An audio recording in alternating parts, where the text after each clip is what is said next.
మేజర్గా మీరు హిట్ చేసే ఎమోషన్ కామెడీ. మెగాస్టార్ అంటే యాక్షను, ఎమోషను, ఆపద్ బాంధవుడు లాంటి సినిమా, చంటబ్బాయి లాంటి సినిమా కూడా కదా. సో మీకు మెగాస్టార్ గారి కామెడీ? అయ్యో బాబు, ఆ టైమింగ్ మామూలుగా ఉండదు అసలు.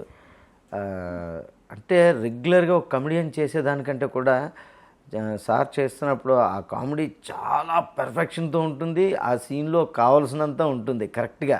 ఎక్కువ కామెడీ చేసేయాలని ఉండదు అక్కడ. ఒక కమెడియన్ చేసేటప్పుడు కామెడీ ఎక్కువ చేసేయాలని దీంతో ఉంటుంది. సార్ చేసినప్పుడు ఎంత చేయాలో అంతే కరెక్ట్గా ఉంటుంది, హుందాగా ఉంటుంది, భలే నవ్వుకుంటాం, మళ్ళీ మళ్ళీ నవ్వుకుంటాం అనమాట. అంత బాగుంటుంది. అలాగే చూడండి, ఒక సినిమాలో బూతులు వచ్చేస్తున్నాయి, దాచుకుంటారు. అవును, ఆ దాచుకోవడం కూడా ఎంత న్యాచురల్ గా మింగేస్తుంటారు, మింగేయడం కూడా ఎంత న్యాచురల్ గా. అందరివాడు, అవును, అందరివాడులో కూడా చాలా చాలా బాగుంటుంది అసలు. జై చిరంజీవి వాళ్ళ కామెడీ, అవును, అసలు అదే హీరోయిన్ ఇంటికి భోజనానికి వెళ్తారే, మీ అమ్మాయిని చూస్తే నాకు ప్రాణం మీదకి వచ్చింది. ఆ తాగడం కూడా ఒక నిజంగానే మందు తీసుకున్న వాళ్ళు, లేకపోతే వాళ్ళ బిహేవియర్, మేనరిజం, నత్తిగా మాట్లాడటం. అవునండి, ఎవ్రీ మైన్యూట్ డీటెయిల్ సార్. చాలా బాగుంటుంది సార్. మెగాస్టార్ గారితో ఇది పర్సనల్ క్వశ్చన్, యాక్ట్ చేసే ఆపర్చునిటీ వచ్చి త్రుటిలో మిస్ అయిపోయిన సందర్భాల గురించి. నాకు కొత్తలో నేను జెమినీలో చేస్తున్నప్పుడు థమ్స్అప్ యాడ్లో ఛాన్స్ వచ్చిందండి. అది ఎందుకో ఆ రోజు అప్పట్లోనే ఆ థమ్స్ యాడ్స్ ఏదో పురుగుల మందుల గురించి దేని గురించి ఏవో కొద్దిగా బయట ఇదిగా వివాదాస్పదంగా ఉంటున్నప్పుడు అది రోజు క్యాన్సిల్ చేశారు. అంతకుముందే వచ్చింది స్క్రిప్ట్, ఏదో కరెక్ట్గా అనిపించలేదు సార్కి, ఎందుకో క్యాన్సిల్ చేశారు ఆ రోజు షూట్. అప్పటికే మనం చెప్పేస్తాం కదా, మనం ఎప్పుడు స్టార్ట్ చేస్తాం పబ్లిసిటీ, మనకు ఫోన్ వచ్చింది నుంచి స్టార్ట్ చేస్తాం ప్రపంచం. నేను చిరంజీవి గారు తయారు మొత్తం ఊరు వాడ ప్రపంచం అంతా చెప్పేశాక మన్నాడు వెళ్ళిపోయాము. ఇంకా రాత్రి నిద్ర కూడా సరిగ్గా పట్టదు కదండి మనకి. ఇంకా వెళ్ళిపోయాక అక్కడికి వెళ్ళాక షూటింగ్, వాళ్ళు పెద్దవాళ్ళు ఏదో అందరూ మాట్లాడుకుంటుంటారు. వెయిట్ చేసాం, సార్కి నమస్తే పెట్టాం, కనిపించాం అన్నారు, ఏదో డిస్కషన్స్ అవుతున్నాయి అంతా. ఆ తర్వాత క్యాన్సిల్ అయింది. అంటే క్యాన్సిల్ అయ్యాక మళ్ళీ ఎప్పుడు ఉంటుందో తెలియదు. అక్కడి నుంచే మనకు మొత్తం బీపీ డౌన్ అయిపోయి నీరసం అయిపోయి సరేలే. ఒకరోజు సడన్గా టీవీలో చూస్తే ఆ యాడ్ వస్తుంది, మనం చేయలేదు అప్పుడు యాడ్. అయ్యో మిస్ అయిపోయామా అనుకున్నాను. అప్పుడు ఒక రకమైన చిన్న జ్వరం వచ్చినంత పనే, డల్ అయిపోయి జ్వరం వచ్చేసి అలాగైపోయింది అనమాట. థమ్స్అప్ యాడ్ మిస్ అయ్యాను. మళ్ళీ తప్పకుండా మనందరికీ, ఎవ్రీ ఆర్టిస్ట్కి కొన్ని మైల్ స్టోన్స్ ఉంటాయి సార్. ఈ డైరెక్టర్స్తో చేయాలి, ఈ హీరోస్తో చేయాలి ఉంటుంది. సో ఖచ్చితంగా మెగాస్టార్ గారితో ఒక్క షాట్ అయినా కనిపించాలి ఆయనతోటి. ఆయన పక్కన స్క్రీన్ షేర్ చేసుకొని కనిపించాలని ఉంటుంది కదా సార్.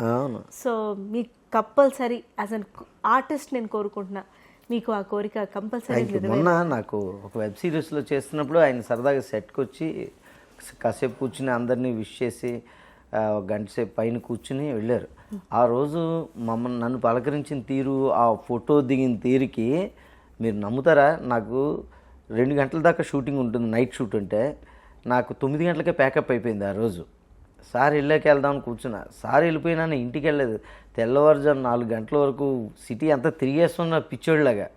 ఒక తెలియని ఆనందం 4 గంటల దాకా తిరిగి అమ్మయ్యా, ఆ మన్నాడికి కూడా ఇంకా మైండ్లోని హార్ట్లోని అదే ఫీలింగ్ అనమాట. అంత హ్యాపీగా ఫీల్ అయిపోయాను నేను. అసలు ఈ లెక్కని యాక్ట్ చేసే అవకాశం వస్తే ఎలా ఉంటుంది అసలు కదా. Wonderful sir. సార్ మీ అబ్బాయి మీ మీదే పంచులు వేసేస్తూ వాడు కూడా అసలు చిరంజీవి గారిని కలిసే అవకాశం వాడికి కూడా వచ్చేసింది. అదే నాకు ఆ రోజు అవార్డు వచ్చినప్పుడు ఇంటికి తీసుకెళ్ళినప్పుడు చిరంజీవి గారికి వాడితో కూడా పలకరించారు, మాట్లాడారు.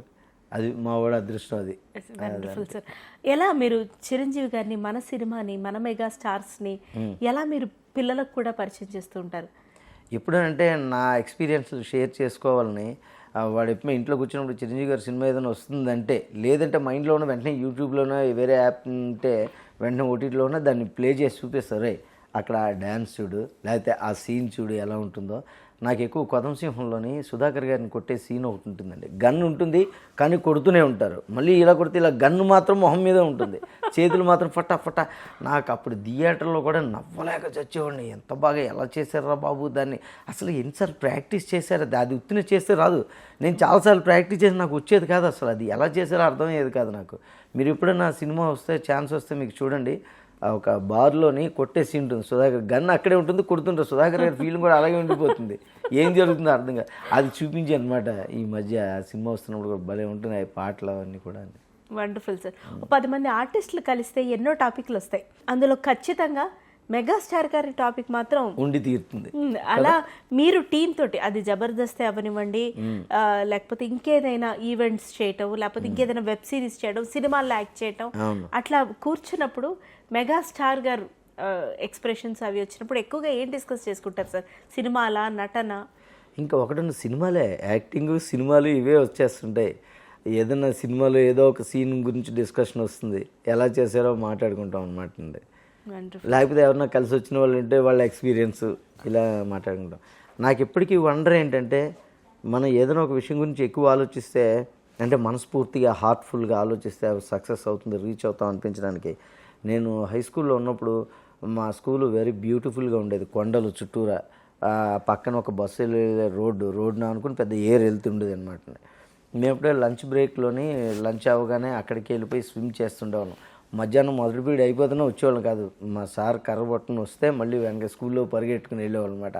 అలా ఉండేది, నీటిలో ఈత కొట్టి కళ్ళు ఎర్రగా అయిపోయాయి. అక్కడ ఎక్కువ చేసినప్పుడు నాకు రెగ్యులర్గా ఎక్కువ వచ్చే కళ ఒకటే ఉండేదండి ఎప్పుడూను. నాకు వచ్చే కళలోని మా ఫ్రెండ్స్ అందరితో పాటు ఆయన వచ్చి స్విమ్ చేస్తుండేవారు అనమాట అదే రివర్లో. అది ఏంటో ఇప్పటికీ నాకు చాలా లైవ్లీగా ఉంటుంది. ఆయన వచ్చినట్టే మళ్ళీ ఉదయం లేచాక మా ఇంట్లో మా అక్క వాళ్ళకి చెప్తుండేవాడు, రాత్రి కళ్ళలోకి వచ్చారు ఈ స్కూల్. కట్ చేస్తే కొన్ని సంవత్సరాల తర్వాత అదే స్కూల్కి ఆయన వచ్చారు. ఆయన పార్టీ రాజకీయాల్లోకి వచ్చాక తిరిగేటప్పుడు అదే స్కూల్లో ఆయన అకామిడేషన్ అనమాట, కార్వాన్ అవి పెట్టుకుని అక్కడే నైట్ స్టే చేశారు. నాకు చాలా చిత్రంగా అనిపించింది, అక్కడ స్కూల్లో ఉన్నప్పుడు కళ్ళలోకి వచ్చి అదే స్కూల్కి రావడం అనేది భలే కోయిన్సిడెన్స్ అసలు. వండర్ఫుల్ సార్, మీరు అన్నది కరెక్టే. The law of attraction, universe.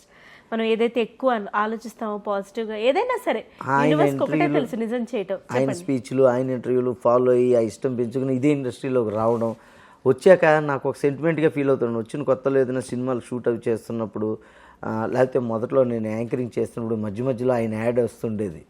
అంటే నా బిట్ అవగానే ఆ యాడ్ వచ్చిందనుకో, చాలా చాలా నాకు ఎంత హ్యాపీగా ఫీల్ అయ్యాను.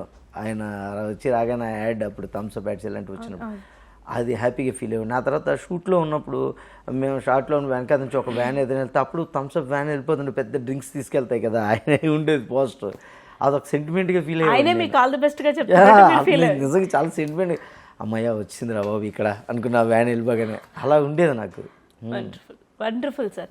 అసలు 70 అంటే ఇక తప్పక ఆ 70 అని పెట్టాల్సి వస్తుంది కాబట్టి వాస్తవికత ఆయనకి 70 ఏమిటి సార్? అదే మెహర్ రమేష్ గారు మనం మాట్లాడుతున్నప్పుడు ఆయన అన్నారు 70 కానే కాదు అసలు, 40-45 అంతే, అంతకు మించి ఆయన ఉండరు, అంతే, నేను నమ్మనంటారు ఆయన. అవును, అసలు ఏజ్ ఇస్ ఏ నెంబర్ అంటారు చూడండి, అలాగే చెప్పుకోవడం తప్పగానే అక్కడ వయసుతో సంబంధం లేదు.